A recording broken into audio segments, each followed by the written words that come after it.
Hey, what's up, everyone? This is Kyle here. Welcome to the You Know I Got Soul in Stereo podcast. We've got Tom here. We've got Barry, who's been gone for who knows how long, but he's back on the podcast. What's going on, Barry? I'm good. And we've also got a special guest in the house. Tom, who's the special guest?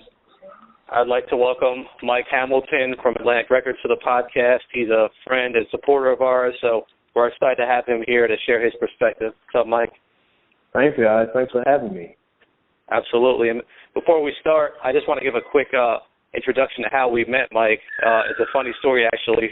We were at a listening event, and he happened to see my phone out, and the You Know I Got Soul logo in the background of my BlackBerry, and he said introduce himself, and we met from there and have been in contact since. So it's funny how it happens like that sometimes, but you know, the music industry is a funny place. That was exactly it. I couldn't remember. I knew it was an event. I was like, okay, what event was it? And it was BJ Chicago Kid. Yep, BJ Chicago Kid listening event. Yeah, and I was listening to play the music, and I was like, you know I got soul. I was like, I follow that blog. I've been following that blog forever. I was like, I just introduced myself, and then so been in touch ever since. So it's funny, you know, in the music industry, we email so many times back and forth, and sometimes we never even meet people face to face. So sometimes it's interesting when you actually meet them in person. You never know who you're going to bump into at these events. Right. So before we get started on some of the topics we had lined up, we want to get you to talk on some of Atlantic's R&B roster, because Atlantic has some great R&B artists, many of whom we support. Do you mind just running through some of the artists you're excited about? I'm Jill Scott, who I'm just always excited about. I mean, whether she has something out or not, you know, I loved her last album, Woman. I thought it was a great return for her, because no one had an album for her in 4 years, and she's at this point a staple in R&B. She's one of the most well respected. She's a veteran in the game. You know, she's a 3-time Grammy Award winner. Like, she's someone people look forward to having. Jill is definitely, you know, one of my favorite acts, just period, you know, whether at Atlantic or not. We also have K. Michelle, whose new album comes out on March 25th. Little shameless plug, More Issues Than Vogue. That's the name of her third album. So that'll be coming out. The singles, you know, Not a Little Bit, Mindful, you know, they're great records. I think she's continuing to grow and expand as an artist. She's continuing to do different things. So I'm hoping that the fans will really get a chance to enjoy her new music the same way they've enjoyed her first 2 albums.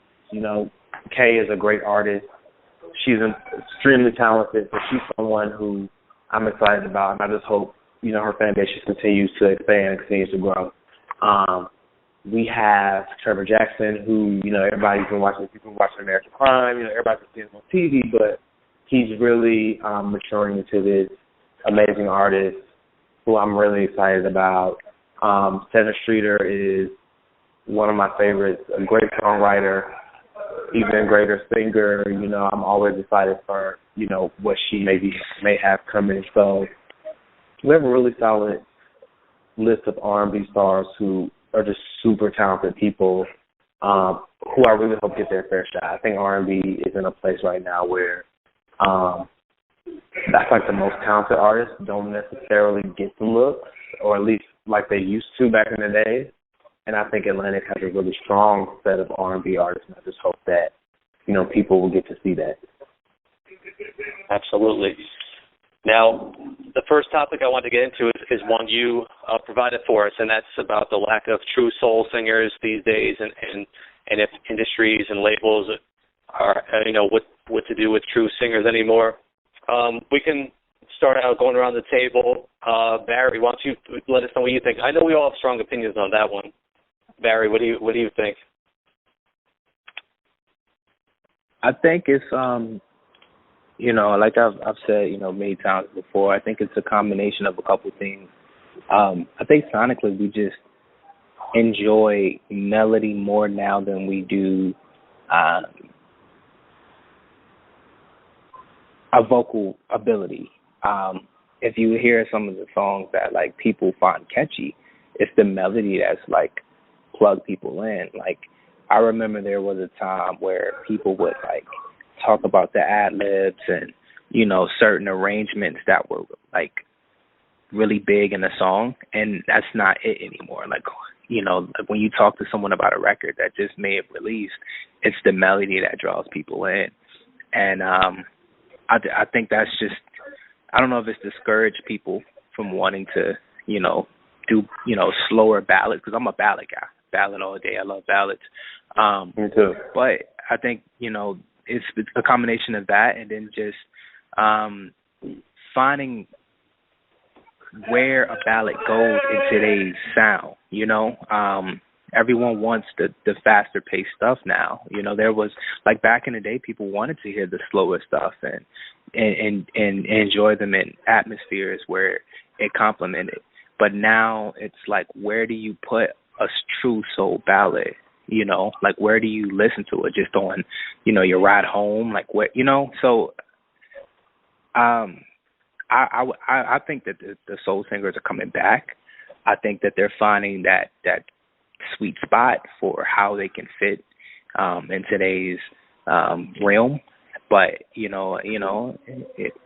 last 10 years has been rough. You know, definitely. Kyle? Yeah, I mean, I agree with Barry. Melodies have definitely taken a place over vocals when it comes to R&B nowadays. I also think it's the lack of music or musicality in the production. I think, you know, we did an interview with Warren Campbell not too long ago, and, you know, he says that's coming back as well when you listen to, like, Kendrick Lamar and some of the hip-hop artists. They're starting to incorporate real music into the production, and I think R&B needs to take that into consideration as well. I mean, you got to still fuse what's hot right now with the real music. I think, you know, one name that Warren Campbell brought up was Bryson Tiller, and I think music just needs to head more in that direction where you're able to fuse the two, because, I mean, a lot of music right now is so, and especially in R&B, it's so influenced by hip-hop, so you have a lot of the DJ Mustard stuff, the turn-up sound, but to me, it's just, you know, you have to find that perfect balance, and once you're able to do that, that's when the real singers will have a place, you know, in the industry. Let me just provide a quick comment and I'll let you go, Mike, but personally, I totally disagree with Barry. I don't think it's ever coming back, and my reason is because we're in a day and age where, and I've mentioned this before, stuff is consumed so rapidly, people don't want to give a chance to an R&B ballad because R&B tends to have to grow on you. You know, it takes some time to live with it. It takes time, and people aren't willing to put that time in anymore. And I think Tank is a good example of an artist who's evolved and kind of stayed away from doing that now and kind of evolved to more of what's working, you know, because getting more in line with what's working at radio. I think that if Sex, Love, and Pain, the original, had come out today, would it even have been a success like it was back then? Like, and that was only less than 10 years ago. Like, who knows if people would have the patience? You know, music's getting younger, and people don't seem to have the patience to let a song live with them. So, Mike, what's your perspective? So let me jump in on that. I'm glad you mentioned Tank, because Tom started out and said, let's talk about, you know, Atlanta's R&B roster, and somehow Tank completely slipped my mind. And I was telling you guys, my favorite album this year has come out as Tank's album. And I'm not saying that because I work at Atlantic. I'm not saying that because I work for the label. I'm genuinely saying that because it's a phenomenal album in my opinion. And to kind of go on that note, I just think I agree to an extent. Yes, I think everything now is so rapid fire, and I think that has to do with the fact that R&B now is so heavily influenced by hip hop in a lot of ways. And the culture of rap is that you always have a project out. Whether it's good or whether it's not good, you need to have something out so that people are talking about you, so that people are, you know, the worst thing that you can say now about an artist is, oh, so-and-so, where have they been? When's the last time we heard something from this? So, you know, it puts the veteran R&B acts in a tricky spot, and it puts the new R&B acts in an even trickier spot because they're coming into a landscape that's very rap influenced. So it's like, you know, based on that, coming into something like that as a new R&B artist is like, okay, you know, do I go the R&B route and take my time with my music and really make sure that this is the best it can be, or You know, do I just have something out there? You know, it could be okay, it could be decent, but do I just have something out there just to say it's out there? So I do think, like you said, R&B, especially the ballads, it takes time. You have to sit with it. You have to grow with it. But I'm with Barry in the sense that I have faith that true soul music will come back. Everything in the world is cyclical, right? Everything is cyclical. Everything comes back around at some point. People were wearing bell bottoms in the 70s. Somewhere around the early to mid 2000s, they kind of came back sometime. Those things come back. Chuck Taylors, people wearing Chucks now. People were wearing them back in the 60s and 70s, but now they're a thing again. Everything comes back around. Everything is consumer facing. Everything is like a fad, quote unquote. And not that R&B was ever a fad, but anything that is in with people at one moment and then it falls out of sync, it eventually comes back. The teen pop era is a very good example. Teen pop floats in and out in intervals. It flows in and out in intervals every decade or so. There'll be a new era, a new group of teen pop artists. Then it floats out again as they either grow up and they mature into successful adult artists, or the ones who aren't so successful, they kind of fly off the radar. But then 5 to 8 years later, there's a whole new crop of teen pop artists. So I think R&B is in an interesting place right now. Do I think that we can get back to the era it was before? Yes. But do I also think it's going to take a whole lot of work? Definitely. And I think it mostly has to do with the consumer. The consumer these days are just very different than they were, back in even 15 years ago, definitely 20 years ago. You're talking about a whole different way of consuming now, so it makes everything very different. So are you telling us that we can expect Atlantic Records to help bring back disco music, classical music, like Mozart type of music, and R&B all at the same time? Oh, I can't. No, but that's my point. But my point is that just like no one cares about jazz as much as they did, no one cares about classical music, no one cares about disco. It's like I see R&B going the same way. That's just the way I see it. Really?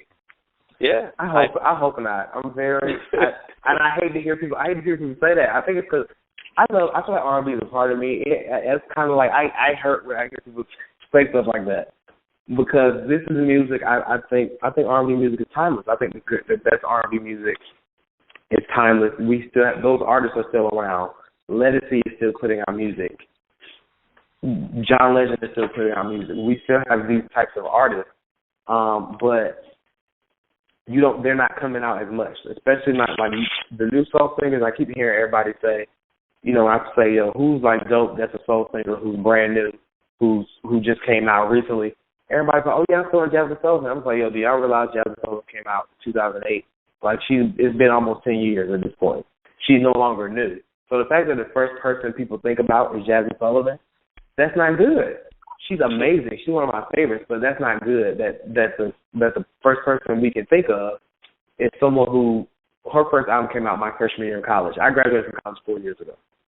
So it's been a very, very long time since Jasmine came out. So that's kind of sad that when people are saying, who's your favorite, like, actual soul singer, like, true soul singer, she's the first person people think of, and she's been around. I don't think people realize that it's kind of been a minute since we first heard her. Man. Tom, wait, can I just tell a quick story? I love to tell this story. Me and Kyle actually witnessed part of the death of R&B last year at the Essence Music Festival. I love to tell this story. We were in the convention center, and there was like a DJ next to like a stage, and there were two separate areas, and the DJ was playing like the Wobble or some song like that, and there was like 1,000 people doing this dance, and next to him was Eric Roberson doing a live performance, and there was like 5 people there. Everyone was doing the Wobble instead. I'm just saying. That did happen. Well, I definitely think there's levels to it. No pun intended. But like, Eric Roberson, who, shout out to my alma mater, Howard University. Eric Roberson's a Howard alum. Eric Roberson is extremely talented. But I do think that there's always been levels to the different tiers of R&B artists we have, right? So Eric Roberson, I don't think he's ever been. People who know his music know that he's extremely talented, but he's never been that kind of mainstream. And even in R&B circles, he hasn't been like that kind of mainstream go-to R&B artist. You have certain R&B artists who, may kind of be known outside of R&B circles, but they're very top-tier R&B artists. Mike, that could have been Jasmine Sullivan up there. People still would have been doing the wobble, man. Come on. I don't know. I happen to think people love, not to say people don't love Eric Roberson, but I've seen people gravitate towards Jasmine Sullivan in a way that I did not think was possible in 2015 and 2016. I've seen her live, I think, twice in the last 2 years. And to see how people gravitate towards her, and I literally mean, like, not even just black people and R&B listeners. I didn't know her fan base was as diverse as it is. I mean, I would like to think people would gravitate towards Jasmine at SSS. I don't know. If she can't get a look at SSS, then I don't know what there is. You might be right. I'm exaggerating. I'm exaggerating a little bit, but Barry, cut you off. Let me let you make your point.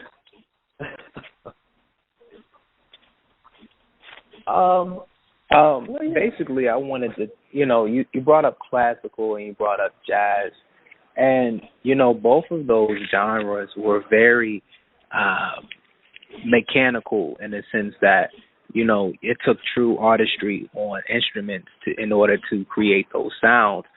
I think the difference with R&B and the only reason that I truly believe it'll come back, I think it'll be a time where someone will say, I'm tired of using a computer. And that sounds so crazy, but there's times where I get tired of typing on my iPhone. Like, I hate putting notes in my iPhone. Like, I want the feel of a paper and a pen. Give that to me. Like, I want to feel that again. And I think eventually producers will get to the point where they're like, I want to start something in another direction. And at that time, it may seem new to that time. It may be 5-10 years from now, but I think people will start to follow suit. But how are young people going to know? How would young people even know what pen and paper is if they grew up on computers? Well, that's what I'm saying. It's going to be new to them. And what's so crazy is like, okay, for like right now, right? If you walk down the street, you'll see teenagers in tall tees, right? And they think it's brand new. They think that is brand new. They think that what they're wearing is new, and that was something that I did in high school 10 years ago, and 10 years before that it was done. Like, it's what we have to do is create something that's new, because what's new is what's hot. And what's wrong with R&B right now, I truly think that it's nothing quote unquote new, and that's what we need. We need something that someone says, you know what, I want to bring back the New Jack era. I want to see how we can recreate this. I want to bring back neo soul in a way that it's recreated and it's new to this new genre, because that's what's going to work. If we walk up to a 7-8-year-old right now and say, do you know, and just rattle off any neo soul artist, it's going to be a long shot in the dark that they know who they are. I mean, we're talking any neo soul artist, but give that another 5-10 years, we'll have a story for who is neo soul at that time, and naturally you'll go back and do the research for the other people that you found with that sound, because this is how music is.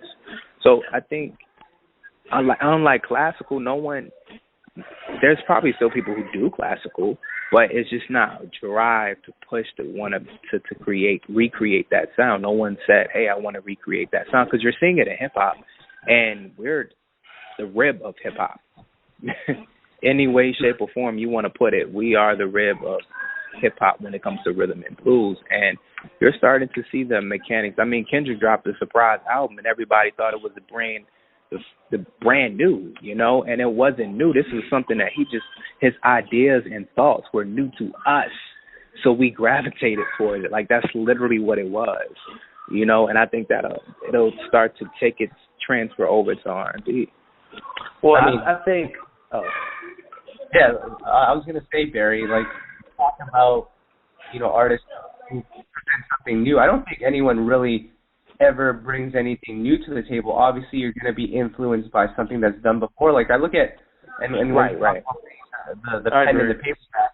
Look at someone like Leon Bridges. Do you think he's the type of person who's pulling R&B in the right direction? Because he's doing music that's from like the 60s. Is that what we're trying to get to then?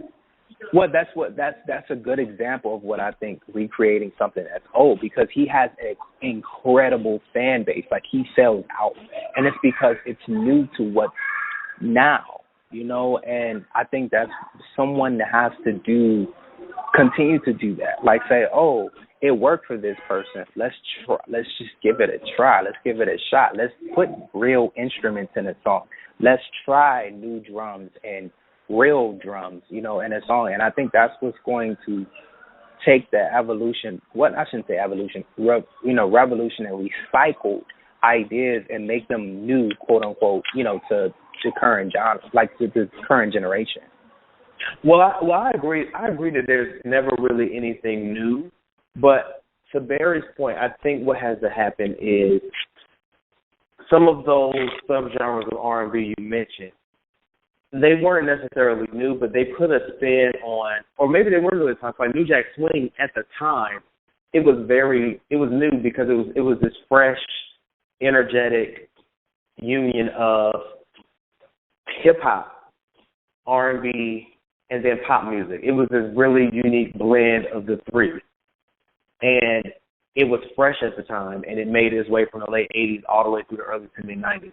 Neo soul was, when you listen to it, it was very traditional in a way. It kind of reminds you of 60s and 70s soul music, but the difference was it had a tinge of poetry in there that you may not have heard in a lot of 70s soul music. There was also the underlying hip-hop influence in neo soul music, and a lot of it came from the more alternative hip-hop movement of Arrested Development, Tribe Called Quest, the Fugees, all that stuff that was coming out of the early 90s in hip-hop. Even though that type of hip-hop took a backseat to gangster rap at the time, I think gangster rap was at its peak at that time, but there was still that undercurrent of a different sound of hip-hop. So that kind of fed its way into neo-soul.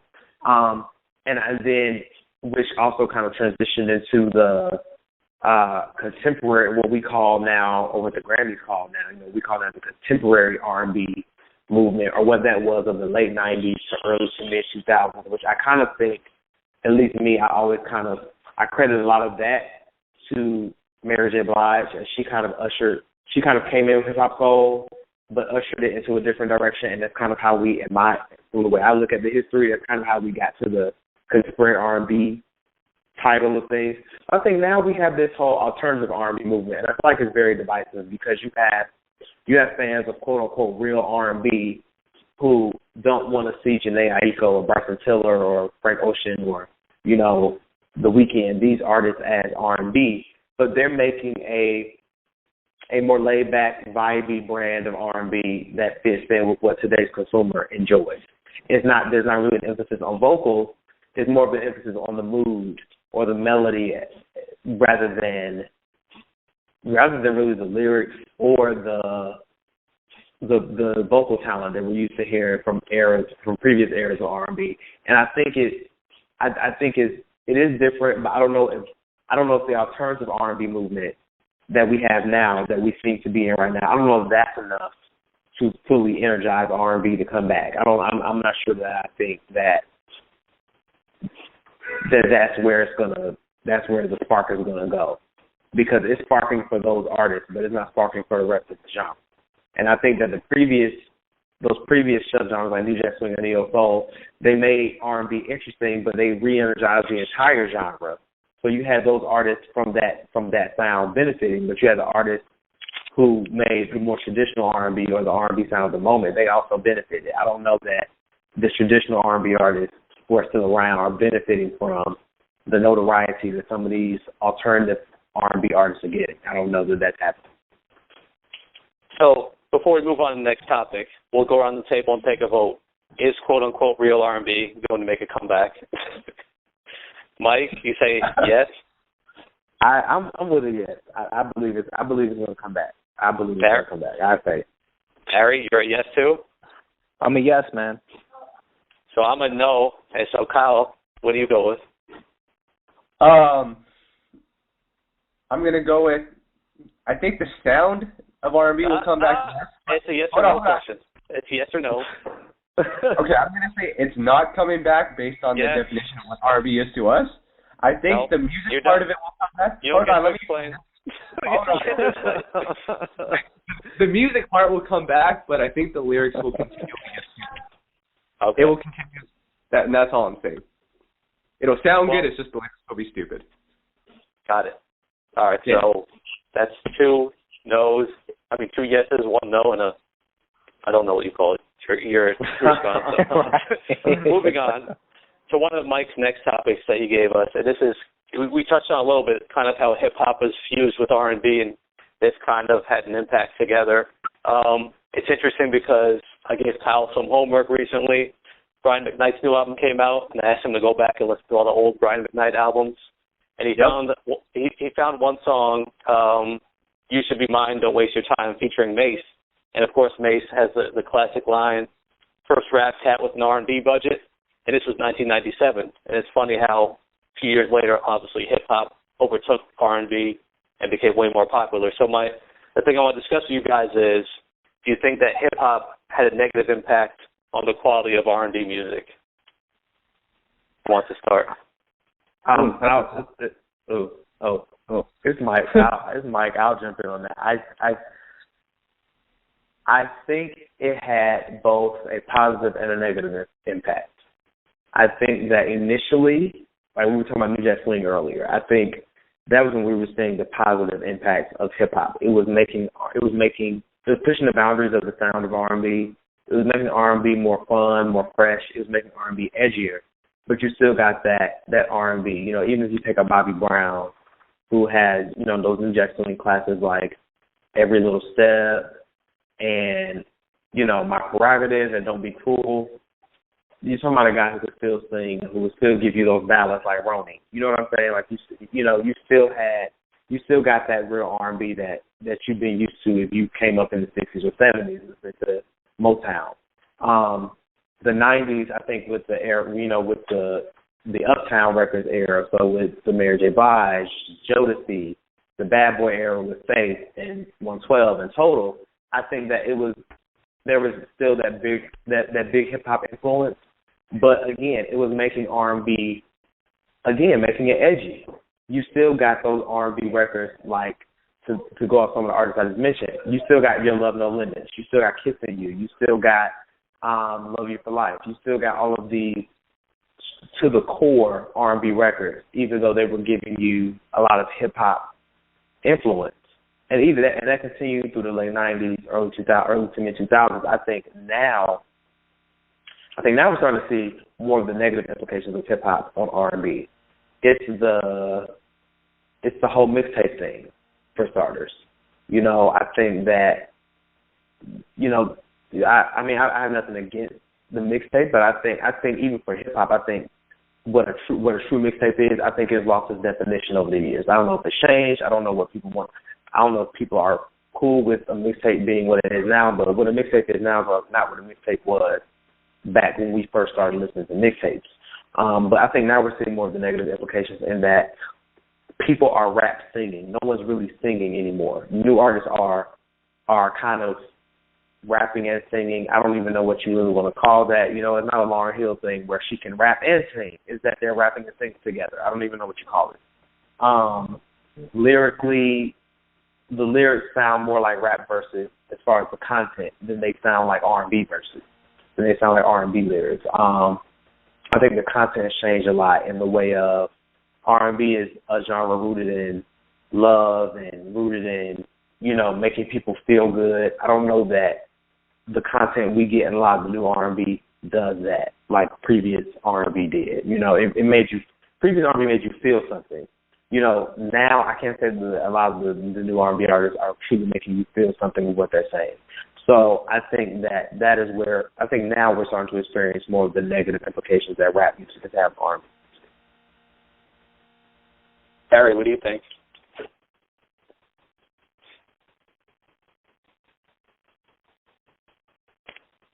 Barry?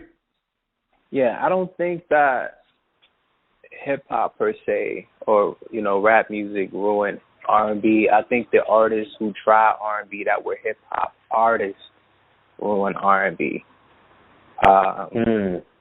Because what happened was it was an envious feel of seeing someone do something and be successful, not necessarily be better than you, but do it and be successful. You know, they sold records. They had number one hit, and more than anything, they had a fan base, they had a following from it.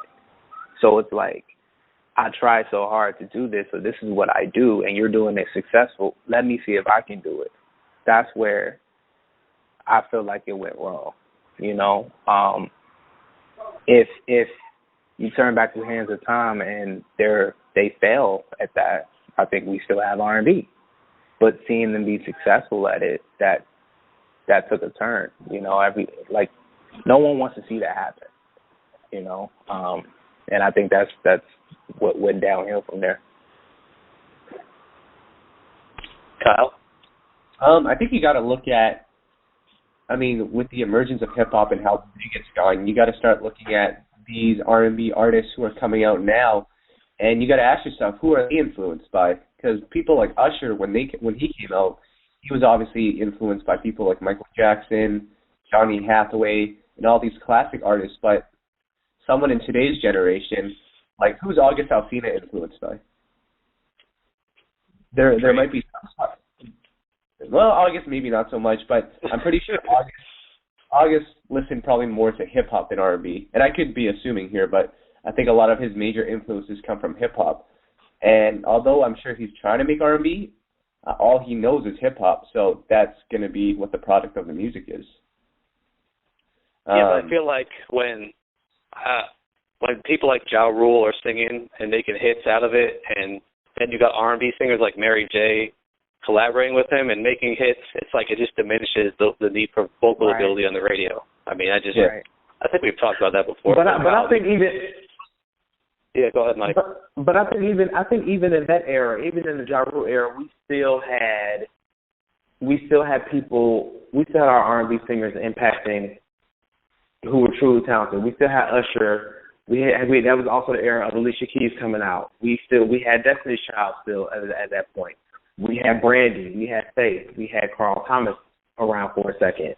We had Tyrese was still around. We had Genuine. So we still, I think back in the early 2000s of the Ja Rule era where he was doing singing and rapping, I think that we had more of a balance. But I do agree if you're saying that that's when it started to tilt the other way, I guess I could see that was where it started to shift a little bit. But we were still in a point where there was a balance. I feel like you wanted to hear those true R&B singers, you could still hear that. If you wanted to hear the rappers who were very influenced by R&B, like Ja Rule, you could also hear that. Right. So, one more topic I want to get into that you brought up to us, which was the lack of R&B writers at major publications. But I want to take it a step further and kind of get your perspective or everyone's perspective on. There's so few outlets that support R&B, like so few R&B sites, magazines that focus on R&B. It's like, what are the challenges from labels? Like, do labels even want to sign R&B artists at this point? You know, I've heard that Craig Howman's a big supporter of adult R&B, and I think that's great. But like, it must be such a challenge for labels to even approach R&B artists about signing them because there's just not much support for it. So, Mike, if you want to share any perspective you have on that or thoughts, and then we can go around. Sure. I mean, I can't speak for Atlantic. I can't speak for the label, but I do think that what I would assume would be the case for a lot of labels is that there is not the biggest interest in what we consider, what the four of us consider real R&B. The interest for that is not there.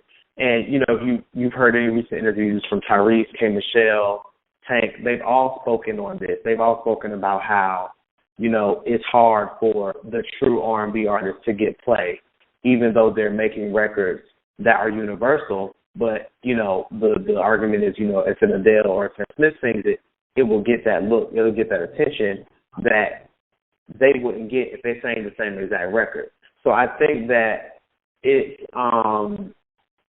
I just think that I would imagine it's hard for any label to want to invest money in a bunch of R&B artists as opposed to just a handful, because the interest, you can't really gauge the interest. And I think that kind of goes back to the fact, like you said, there aren't a lot of R&B websites, R&B based blogs, but also too, there are not a lot of, you need people, you need the major publications. The major publications cared about R&B just a little bit. I think that would go a long way. You know, you rarely, if ever, I saw an article the other day in Rolling Stone about Tweet and her new album.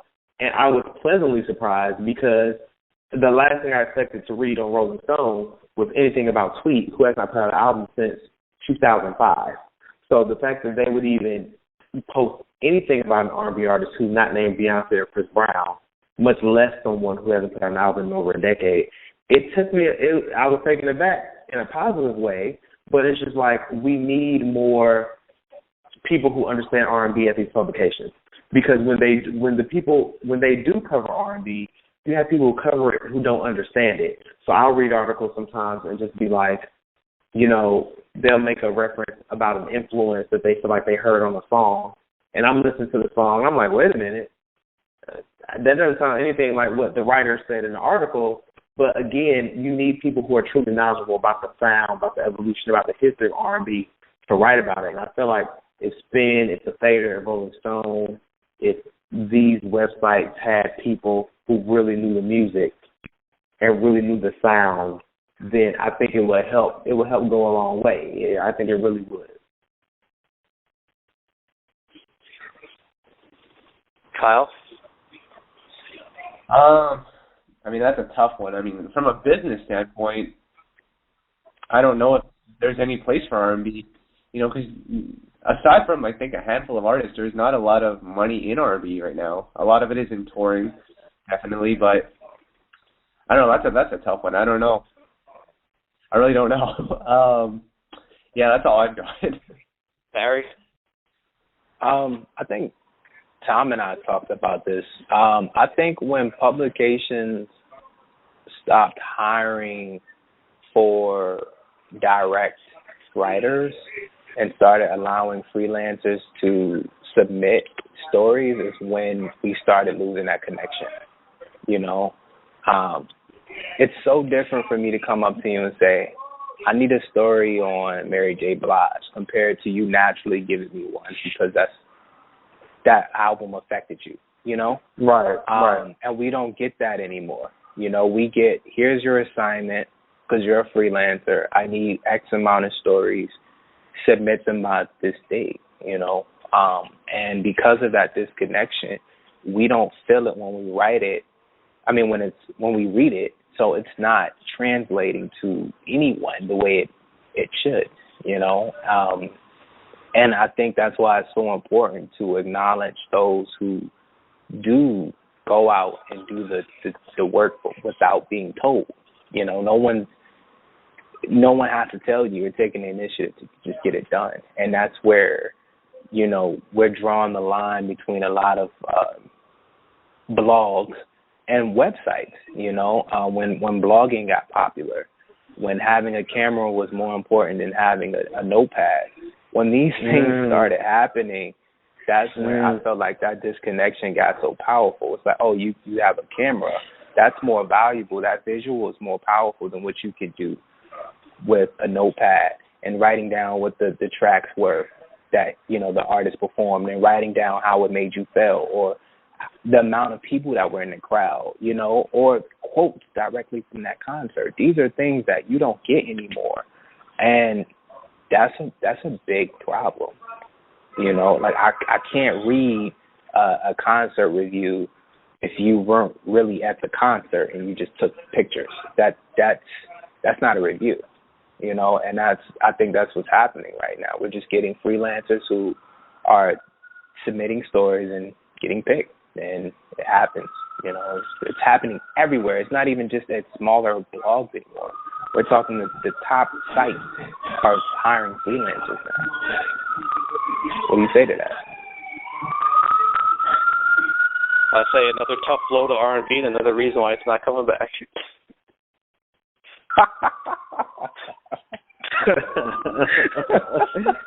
So as we wrap up, we always like to talk about what's coming out and what's new in R&B. So we've got 2 albums coming out this coming Friday. We've got the new album from Silk, Quiet Storm, their first album in 10 years.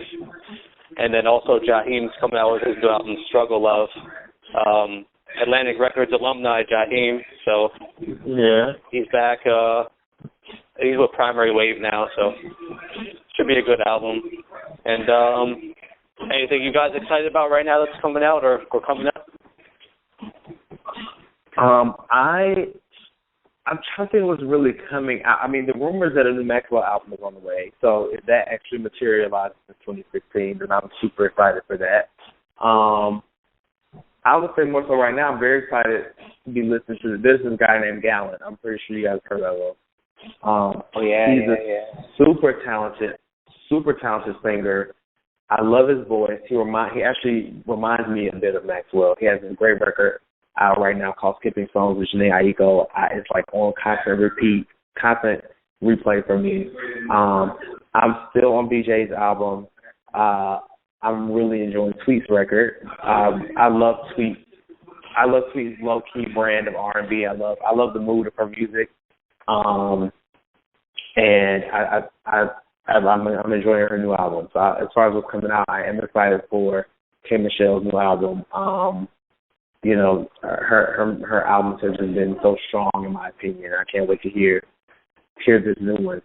I've heard some of the records, and you know, I think we have another solid album from K on the way. So yeah. I'm excited about Anthony Hamilton's new album, which is coming out the same day as K. Michelle's. Oh, I forgot about him. Yeah, it's the first one in about 4 or 5 years, so that should be a good one too. And then Music Soul Child the following month.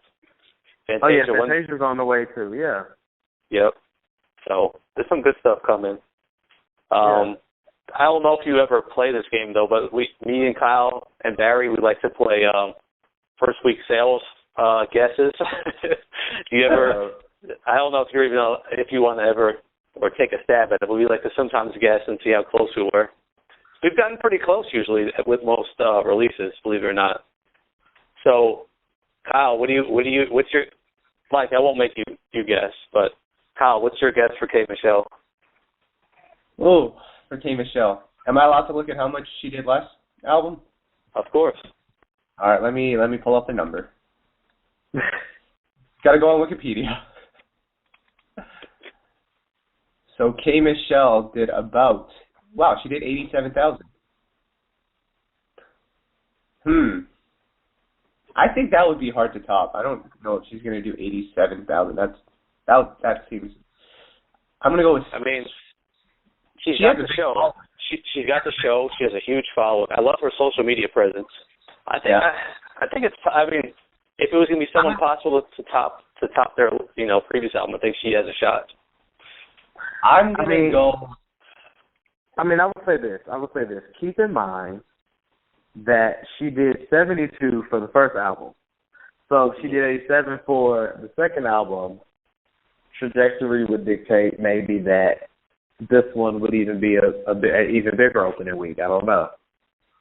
Well, don't forget, sometimes stuff is single-driven. Like I don't know how the single is doing right now, but I feel like that has a part at radio. I really don't know how well it's doing, though.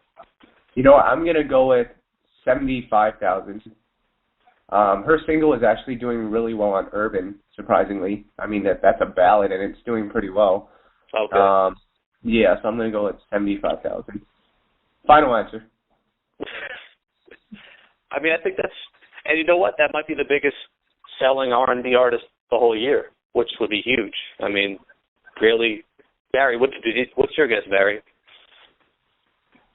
I'm going for I say 67. Definitely about 60. I say about 67. Okay. Yeah. And Mike, just to let you know, I think we all agree that these numbers are not as important as they once were because streaming is so prevalent nowadays that you can't really get a clear picture of the impact of an album. Would you agree? Yes, I agree. Especially now since RIAA now incorporates streaming data into its consideration for gold and platinum plaque certification. So yeah, that's definitely playing a big role. The RIAA now even recognizes it. So it's not just physical anymore. You can get a plaque if if you're streaming the equivalent of gold sales. Now you will get you can get RIAA certified for that. So yeah, I definitely agree. Streaming is definitely taken over. Even since K's last album, it's definitely hiked a lot more. Right. Let's do one more. Let's do Jaheim. I think this is a challenging one. First album off of a major, and it's interesting when they released this because the first single, Back of My Arms, had already peaked. It's kind of off the charts now. Now they're moving with the second single, the title track. So I'm curious where you guys think this is going to come in. Kyle, get your Wikipedia facts together. What was the last album? Last album did about 58,000 on Atlantic Records. First week? Yep. Okay. Who's it, Appreciation Day? Yeah. What's your guess? Anyone? Oh, ja.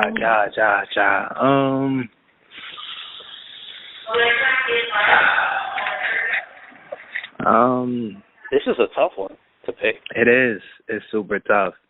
Because he doesn't have a lot of presence on social media. I mean, and like I said, he doesn't have a huge presence at radio right now because the single hasn't made a ton of noise yet. So, and he's no longer on a major, so a lot of differences in promotion there. I'm going to take a stab at it. I will say that you will see a decline in numbers, obviously. I don't think it's going to be as drastic as people are thinking it. I think he'll do about 35 to 40. Really? I was going to say 20. That's generous. I was going to say nothing above 20. I was going to say 20. Man. Barry, what do you say? I was going to say 22. I would say, just a little bit over 20. I was going to say just around 22. Wait till we get back on this podcast next week. Like I told you guys. Wait, let's do one more. Anthony Hamilton. I'm going to say 40, 50. I was going to say 44, easy. I'll say 45 to 45. 50. Yeah. I'll say 45 to 50, somewhere around there. 45 sounds about right. He's had a spot on the reel last week. He performed. He's touring effectively. I mean, he's everywhere. And social media. He really picked up social media, like releasing the behind the stage footage. That was huge. Like I did not stop seeing him doing the behind the stage, like renditions of so many, like his band members. Like people are following his band members. Like that's how great that they're like marketing the whole behind the stage. Like it's perfect. Right. What was the one song they did? They were backstage. It was a rap song. I can't remember what song it was, but it literally took off. It took off like lightning on Twitter. Like I kept seeing it get reposted and retweeted everywhere. It was a few months back. I don't remember what song they were doing. It was either Down in the DM or Watch Out or one of those. It might have been Down in the DM. Down in the DM. I think they did Down in the DM. Yeah. I don't remember. It might have been Watch Out. I can't remember. I wish I could. I need to go back and look. But no, yeah, I definitely think Anthony. He's about to go to a Fantasia. Yeah, I was definitely giving 45 to 50K. Easy. Kyle, little North Carolina in there, Yeah, North Carolina. I'm from North Carolina. I know. Yeah, I love it. Wait, is it fair to do Silk? No. Why not? Honestly, until you said Silk had an album coming out, I did not know. So it's not. The first single is dope, though. It's just that it's not really. It's an independent label. I mean, Shawnee, we love Shawnee, but I love Shawnee too. But it's not, it's not a huge budget, so it's hard to really get the word out. Oh, speaking of Shawnee, well, I don't think she's on Shawnee anymore, but I am excited about Keke White's new album. She's got her own that label voice, now. That voice of hers is just, her voice is crazy. Like, it's literally. I really like Sexy Song, too. Me too. Her voice is literally insane. So I can't wait to hear her album. All right, so to end it off with, Mike, I don't know if you're familiar, but we always end off the podcast with a food discussion. Kyle, do you have anything? I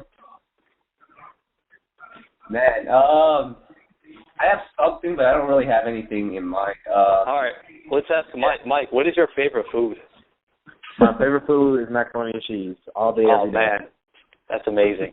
All That's day. amazing. Wait, Kraft? Oh, definitely not Kraft. Homemade. Oh, come on. Damn. I'm like the only one who eats that stuff still. Yep. Man. I eat like a bird, though, so it comes up on every podcast. That's true. And they always crack on me. I've actually been making my lunch now to save money. Turkey sandwiches in a spinach wrap with Munster cheese every single day for lunch. Delicious. Flavor, what's that? We don't need There's flavor. no fit. Who needs flavor? Thanks, guys. Yeah, well. Kyle, anything? Well, since we're on the topic of wraps and stuff like that, what's everyone's favorite meat that they put on their sandwich? Tom, I think you're going with turkey. Oh, man. I love a good dry turkey.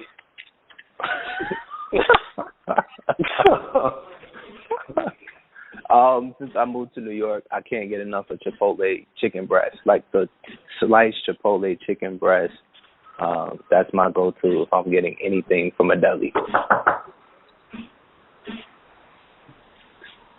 I love ham. That's like a go-to for me. It's always been. I love ham. That's like my stickler. Ham? Oh, that's I can't do ham. Really? Yeah, I don't like it. What's yours, Kyle? Probably turkey as well. Sometimes when I'm feeling luxurious, I'll have some roast beef, but normally normally it's wow. Oh my. Sometimes if I'm feeling frisky, I'll get the smoked turkey instead of the regular turkey. Yeah. All right, guys, let's wrap it up. All right. Great. Anyone else have anything to add? Final thoughts? If not, then Mike, once again, thanks for being a great guest. We enjoyed your perspective. Appreciate you. Welcome back anytime. Yeah, appreciate it, Mike. Anytime. Absolutely. Y'all let me know. All right. Until next time, guys. Until next time, guys. Until next time, guys. Until next time, guys. Until next